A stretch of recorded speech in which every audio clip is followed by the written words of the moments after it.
Hi, welcome back to the Weird Souls Are We podcast. This is episode 4, and today we're going to be talking about the first of our buckets that we need to be filling up, which is rest. And like I said in the last episode, if you haven't listened to that, go check it out. It kind of gives an overview of the whole bucket concept. But these are things that we want to fill up from God. So, how to have a God centered worldview on how we live our life. And I put rest at the beginning because of the whole mentality behind it. In Jesus's time, the mentality was we rest well so that we can then work well, not we rest because we worked hard. And it's a subtle, but I think important shift compared to what we currently view rest as, especially in America where there's this hustle, boss babe, get it and achieve it kind of mentality, the keeping up with the Joneses and the Kardashians and all that kind of stuff.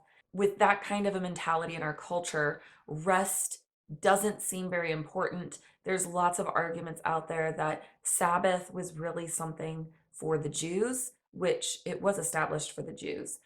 But so much so that we don't really need to worry about that. That's an old law, not something that we need to worry about under modern day. That's a Jewish law, and it's not really something that Christians need to keep because it was more Old Testament than New Testament. But I would say that's not accurate, and there are several different reasons why I think that we should still be keeping a Sabbath. One, it's kind of woven into our very existence fabric, the whole world, that it's just a part of creation and therefore part of how creation needs to live in order to thrive well. We see this just in the way the world is built through the seasons.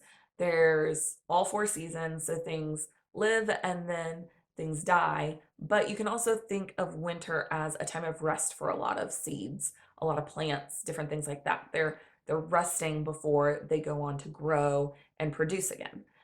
That's also why it's hard to grow certain plants during certain seasons because it's their rest time and it's just ingrained in them that they don't grow and produce during certain types of seasons. And just like it's woven into the very beings of plants, you have animals that hibernate through winter, different things like that. We are also called to rest. And God even created it in such a way that we have benefits and even negatives if we do not get that rest in our life. And so, just a few things that God made it a positive thing for us to rest. One is that it gives our body time to heal. So many times, if we just keep pushing ourselves, we get injured or we're just not able to keep up. And it's been proven that even if it's not a matter of you have an injury and you're trying to rest that, it just helps your whole body recoup and revive from any hard work that you have been doing. And the same goes for your mind too. If you just keep pushing and pushing and pushing, you're going to wear out. Your brain becomes foggy. It becomes difficult to think, difficult to process. You slow down.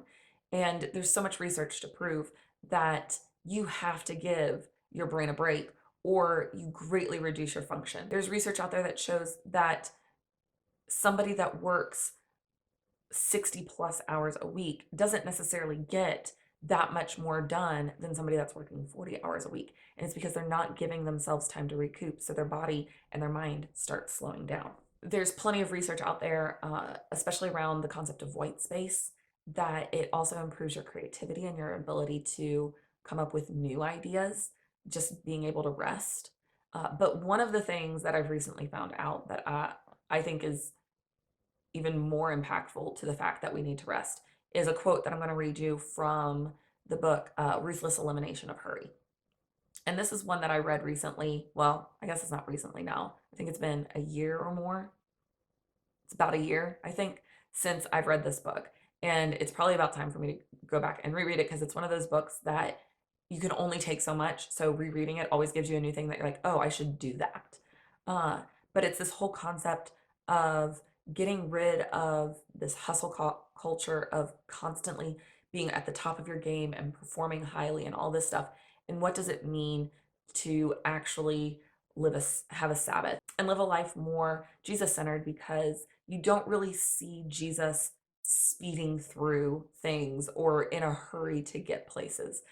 It's usually the opposite. He takes his time, he spends it with people, he's very intentional. And so that's what that whole book is about. But there was a specific section about Sabbath, and it said this in it. He's talking about a group called the Seventh day Adventists, and they are religious literally about the Sabbath. And this is the quote. This doctor noted that they lived 10 years longer than the average American.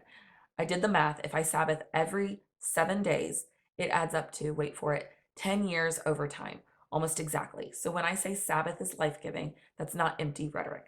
If the study is to be believed, every day you Sabbath, you're statistically and scientifically likely to get back an elongated life. And so that study just showed that a group of people that probably next to the Jews, the Seventh Day Adventists, are that religious about Sabbath, very, very like intentional, and they keep to it the best of anyone in the Christian sphere that tries to do Sabbath. And it showed that they have 10 more years life expectancy, which is the equivalent of taking a Sabbath every day of your life. And so that's just one of the additional health benefits that we see time and time again if we set aside time to actually rest and recuperate. Now, I will say I think there is a difference in how we Sabbath from the way the Jews did in the Old Testament to modern day era.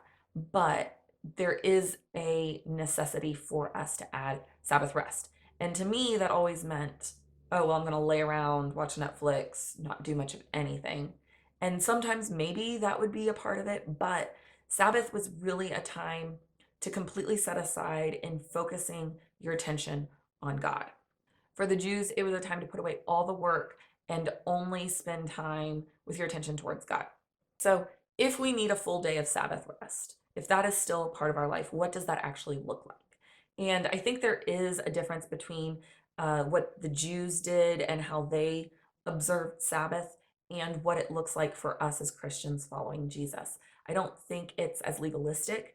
I don't think it's as don't do any work, don't do this, don't do that, don't do that. It's not a rule following thing. When we set aside a day where we're saying we're going to rest from work and spend it focused on God, it is giving us the chance to say, I trust that God is the creator of the universe and he's taking care of things. It's saying, I don't need to keep working consistently every day, day in, day out, because I trust that God is going to take care of it.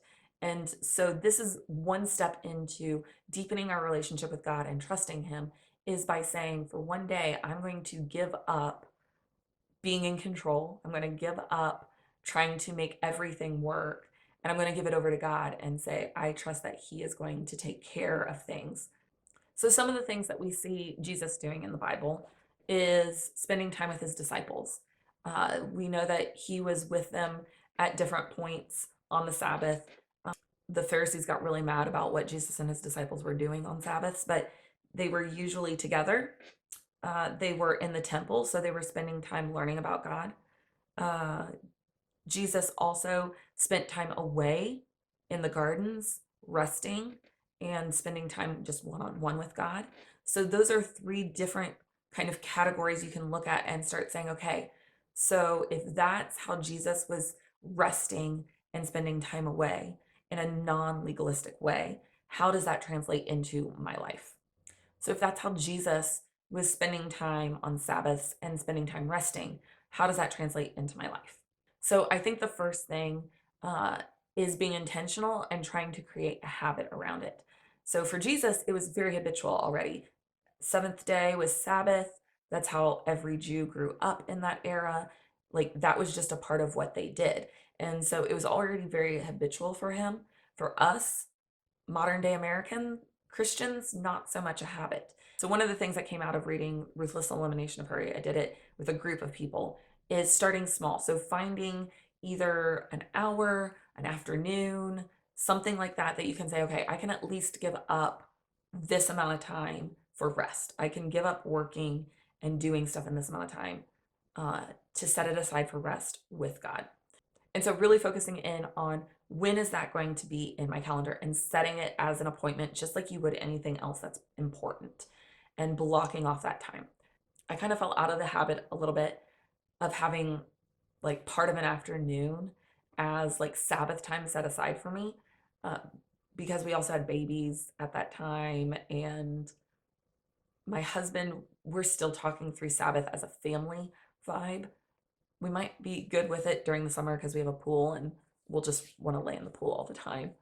But right after the book, at least, for a while, I was doing like half an afternoon every week was my Sabbath time. And I tried to make sure I planned ahead of time what I was actually doing during that time. So it wasn't like it got there and then it was like, okay, what am I going to do? And I wind up just laying around watching Netflix. Usually I tried to go for a bike ride because it was summertime at that moment. So I tried to get outside for a little bit. I usually tried to make sure I read a book a little bit. Sometimes I actually took a nap, which is rare for me. Usually I can't take naps because I always feel like there's something else I need to do. But because I had set aside that time and said, this is specifically Sabbath time for resting, for reconnecting with God, refocusing, reconnecting with others, I didn't feel guilty and it was much easier for me to take a nap. So if you're not a napper, maybe that's something that will help you. Um, but I usually napped if there was any people that I was trying to get connected with or something along those lines, I would try and set up coffee meetings or things like that, just to hang out with people or have them over to the house, things like that. And those are probably the main methods because one of my days off is Friday, so I did it on an afternoon. The kids would have been in daycare, everybody else was at work. So it was easier for me to set it aside because there weren't any distractions. I keep trying to figure out how to do this as a family, and thinking about doing it on a Saturday seems really difficult. So it's probably something we need to revisit and figure out how can we make some kind of Sabbath time in our family dynamic. But at least on a personal level, that's how I was doing it for a little bit, and then I fell off the wagon. I have a friend that actually led the group, and she's been doing it for a really long time on her own. She's still trying to get her whole family on board, but like she's legit serious about it. I'm a little jealous that she's this good at it, but she has like a really low tech phone, but she turns her phone off basically. I think there's only a handful of people that know how to get a hold of her during a Sabbath if it's like super important. But she like turns off her phone. She has a solid 24 hours. She does a Friday night to a Saturday night situation. And she's been doing it for a really long time, has some really great habits around that. Uh, and something that one day I hope that I can get to that level. But it's all about being very intentional, creating some habits around the Sabbath, and knowing that you're focusing on it with the right intent. So you might be sitting there saying, that's great. Love the idea of having 24 hours of nothing that I have to get done, but doesn't seem practical, and you have absolutely no clue what you would do with that 24 hours. So let's talk a little bit more about how we rest in God. Jesus said, abide in me, um, and that his burden is light, and that we are to have our rest in Christ. So, what does that look like? Um, it's good to start with how do you connect with God? Like, how do you rest? So, for me, when I was first starting out on this, like, let's figure out Sabbath and rest and all of that kind of stuff, I wasn't really sure what that looked like for me because I enjoyed doing things. I enjoyed learning. I enjoy reading. I enjoy doing these videos and podcasts and writing and all that kind of stuff. That is enjoyable for me. So while I was going through this book and this journey, I also was introduced to another book called Sacred Pathways. And I think that pairs very well with starting to figure out how do you rest and how do you reconnect with God best. Because the Sacred Pathways is 9 different ways that humans typically connect with God. And I think at times in our lives, we all will connect with these different ways in some capacity, but there are definitely one or two that you're going to be like, this is 100% the way I always feel super connected with God. So for me, I am an intellect, which means that learning and intellect is a way that I connect with God, which is 100% true. That's the reason why I am doing all of these teachings and learnings and let's learn together kind of stuff. And then my other pathway is the aesthetic, I think is the right way to say it. But Basically, that means that I connect best with God in solitude, in quiet, in things of that nature, which goes really well with the intellect because having quiet moments helps you study a little bit better. So, those are probably my two key way, but I'm also a naturalist. The night sky is one of my favorite things that God created, and one of those moments where every time I look at it, I'm like, how could you not believe in God? Like, it just seems blatantly obvious to me when you look at the night sky. So sometimes being in nature really helps me connect. Sometimes traditions help me connect. I do love old hymns, and I do love uh, old, like, super intellectual prayers and creeds and things like that. There are certain traditions that I enjoy because there is this connection of all Christians throughout time when you do those traditions. And so there are things like that that I do still connect with God. But if I'm going to be given a Sabbath day and say, go recenter yourself on God, it's probably going to be through reading and studying and quiet time and just peace, being at peace, because I don't get a lot of that the rest of my life. I'll put a link to the book and to some testing options that will maybe help you figure out what some of your pathways to connecting with God are. And those would be the ones that I start with figuring out how you're going to spend any Sabbath time that you set aside. So whether it's setting aside an hour, an afternoon, getting to that full 24 hours, these are ways that you can say, okay, if this is the way that I feel most connected to God, I'm going to make sure I spend some time on my in my Sabbath time in this kind of atmosphere. Now, with your Sabbath time, I would make sure that you are doing some focused time with God. So maybe you're a naturalist and being in nature really fills you up. That doesn't mean don't spend time talking to God. That doesn't mean don't spend time listening to Him through the Bible or reflecting on how your past week or month or year has been. I think all of those things are a good habit to add into any Sabbath time because it's through reflecting and conversing with God that we understand where He is leading us. And so journaling, I think, is always a good thing to add to Sabbath. Making sure you're praying and reading. And like I said, if this is not a habit that you have as a part of your life, start small. You can do one scripture, one sentence for prayer and Bible. But on a Sabbath, when you have some dedicated time, it might be good to like go onto the YouVersion app and find a devotional to go through, or read one. Maybe you do one chapter and you do like a full paragraph written prayer or something like that. There's lots of resources that I'll be developing and sticking on the website, and even some that are there now that might help you. But making sure when you have some set aside focus time, you're trying to take a little bit deeper of a step in the ways that you communicate with God. Okay, and so that's how we're going to refocus and recenter ourselves in God. But as we know, we weren't made to just be alone and do faith on our own. Like God wants us in community. And so the other aspect of Sabbath is also making sure that you are re-energizing your personal relationships. For some of us, that might be having lots of people around. For some of us, it might be having just one or two people around. And there might be Sabbaths where it's like, I just really need complete time alone to renew because even though I like people, I'm kind of borderline on the whole introvert extrovert thing.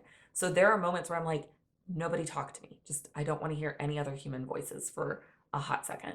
And then there are times where I'm like, let's have a party and bring all the people over. So figuring out what relationships is it that you need to invest a little bit more time in that you've been maybe neglecting because of everything else going in your life, and spending quality time with those people is another key aspect of Sabbath because yes, Jesus shows us He went away from His disciples, but so often they were right there with Him through every single day of the week. So sometimes alone, sometimes with people. And then I think it's important to have fun, find a hobby, do things that are going to make you excited and happy for having a Sabbath day. Some people, I think it was in, might have been in the book, might have been in the podcast I listened to, I don't remember, but For some people, cooking is life bringing. They love cooking. So maybe part of your Sabbath is sourdough bread.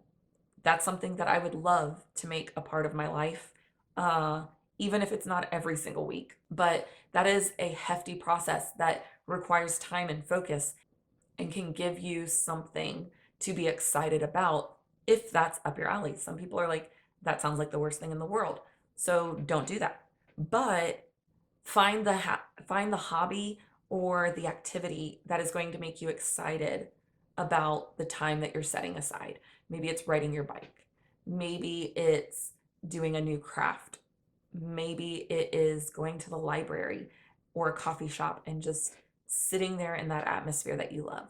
Whatever it is, find something that's fun that can also bring you joy, whether it's by yourself or with other people. And the last thing I want to talk about before we wrap things up is one, give yourself grace in this whole process. Like I said, I was good for a minute and then I fell off the bandwagon. I need to get back on. Uh, that's part, I'm kind of teaching myself in all of this that yes, I need to refocus that time. But also think about it in seasons. A good recommendation that a lot of people give is 1 day a week, 1 weekend a quarter, and 1 week a year. So Sabbath isn't just about that 1 day a week getaway. It's also about how you're resting as a whole throughout your space to really make sure that you're staying in a really healthy rhythm. Um, I would even maybe suggest if you feel like a whole day is too much, maybe trying to section out your day in a rest mentality. So the common mentality would be the Pomodoro method. And it's this concept that you do little brief sprints of focus time and then you take breaks. And I think it's 50 minutes and then a 10-minute break. I haven't done this technique in a really long time, but you do little sprints. And then after you do 4 of them, you take a half-hour break. So it works really well with a work day where you're doing focus time, little breaks, and then you have your lunch break kind of in there, and then you do it again, and then you're done with your work day.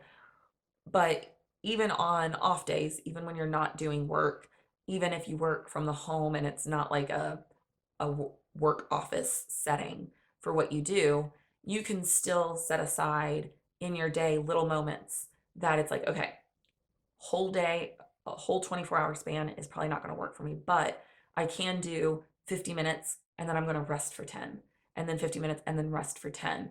And in those 10-minute rests, in this one, I'm going to spend time in my Bible, and this time I'm going to do journaling, and this time I'm going to do, I don't know, meditation or worship songs, or I'm going to call my mom, or whatever brings you peace and joy and refreshing of the soul. You're going to bookmark those in for 10 minutes, 10-minute increments throughout your day, and then you have your half hour where I'm going to go outside and take a walk, or I'm going to read a book, or whatever those things are. And so you can kind of start getting yourself entered into more of a Sabbath rest mentality in a day frame, and then slowly work towards making it a week. And then you can do the quarters, and then you can do the years. And through that, you're creating space. And as you build in more time for rest, not only are you creating space for your body and mind and spirit to heal, but you're also reminding yourself every single time that God is in control and you are not. And that constant reminder is what continually brings us in faith to God in our relationships and helps us remember that we are His children and He's got it. He's got it, and we don't need to worry about it. So I hope this helps you kind of maybe rethink what a Sabbath is and start considering ways that you are going to start a Sabbath. I'd love to hear in the comments what kind of things you think you're going to take away from this and start applying to your own personal life in a couple months, maybe a couple weeks. I don't know. In the future, I'll do a follow up and say kind of where I'm at in this whole process because, like I've said many times, I'm preaching to the choir. I know I need this, and I need to really reevaluate how I set up my weeks now to decide how I'm going to be entering into a Sabbath mentality throughout my week. Thanks for watching or listening wherever you're at. And if you enjoyed this content, make sure to hit the subscribe button, like it, and leave a comment. We'll see you next time.